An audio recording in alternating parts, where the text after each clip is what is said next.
So the idea that I've put thought into this is perhaps an optimistic one, but as you might imagine, you've been a topic of conversation on this campus a lot in the past week or so, certainly among a lot of us who discuss politics. And one of the things that sort of united people who like and dislike a lot of your ideas is that we appreciate your defense of free speech, and we appreciate you coming here to talk about it with us.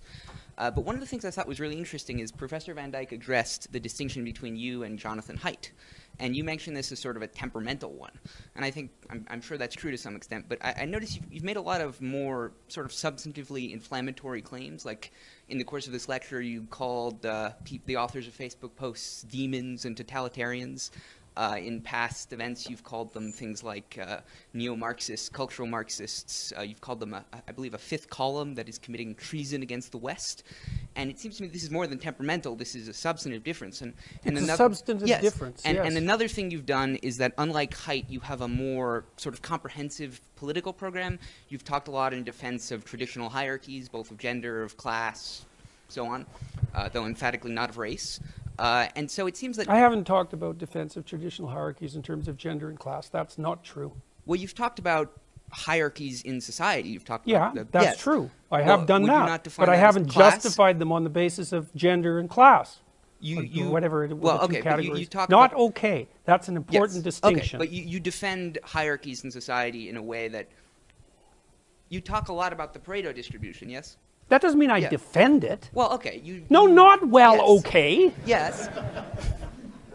Well, I mean, I think you talk Observing that something exists is not the same as defending it. How in the world? Well, people attack it, right? What's that? And you don't. People attack it. Attack as inherently attack the hierarchies of society as inherently unjust, right? Well, they're unjust, but they're also useful. Okay, so you say they're useful. Some people would disagree with that proposition. Okay, look at it this way. You obviously think that it's worthwhile to stand up and ask a question. Yes. So you think that standing up and asking a question is better than not standing up and asking a question. Yes. Okay, that's a hierarchy of values. Yes. Okay, without the hierarchy of values, you couldn't act. Of course. No, not of course. Well, wait. It's partly why I'm defending the hierarchy. Without a hierarchy, there's no impetus to act. Hierarchy, right? What's that? There is a hierarchy in society, right? No, there's multiple hierarchies in society. There are multiple hierarchies in society, right? Yes. And you say that they are based in, you invoke the lobster, right? That they are based in nature. Yes. I said that they were inevitable. Yes, that they were inevitable. Some people disagree with that. That doesn't mean that they're good. But my point is that, this is generally relevant to it, you have a broader point than free speech. This is one of the things you talk about, yes? Yes. Okay. Whereas I think there are some other activists who focus on more exclusively I'm not on an free activist. Speech. There are some other individuals who engage in public political speech. Okay. Yeah. Who focus more exclusively on free speech, whereas you have other goals in mind. But one of the things that your more inflammatory language, and it's fair, it's a substantive disagreement, has done, I think, is it's politicized this free speech to an extent that someone like Haidt hasn't. I've noticed that when someone hears the term free speech now, they associate it with a specific set of thinkers, often as viewed as on the extreme right. And I think arguably that's the problem of all factions in society, because free speech should be a universal value. Polls certainly suggest that it's coming under increasing threat from both sides.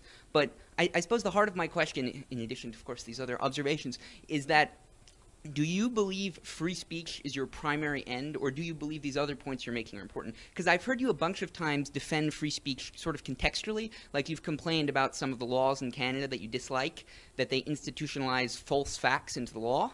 But it seems to me that an absolutist defense of free speech makes no preference as to true or false. The point is that something, you are being forced to say something. It would be as bad as if you were forced to say something that is true, because the point of free speech is that you can say whatever you want, right? No, the point of free speech is so that you can think your way through life without running headlong into a brick wall. But being told to think position A versus position B is just as bad, right? Even if one is true and the other is not.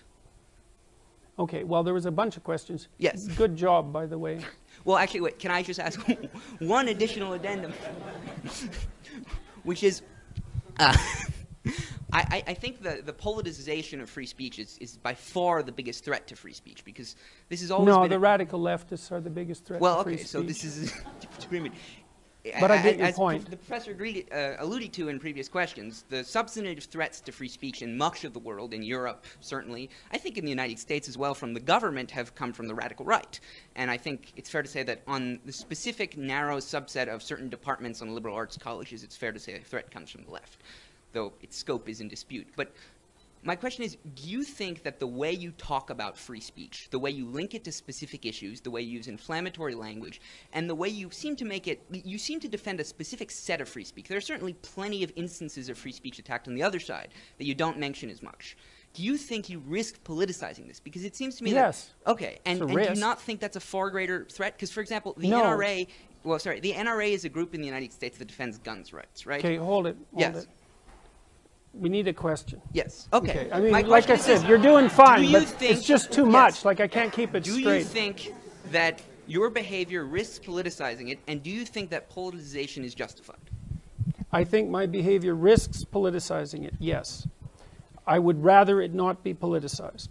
And I'm doing what I can to manage that risk. However, it's become political in my country because the government implemented compelled speech legislation.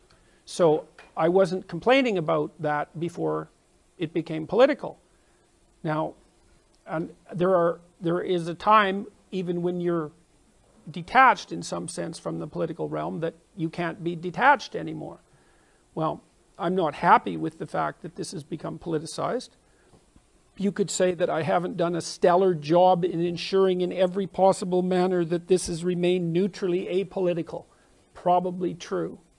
You know, but I'm not particularly unhappy with the way things have gone so far. So, and I'm not happy with the radical left. And so, if they're irritated at me, so much the better, as far as I'm concerned.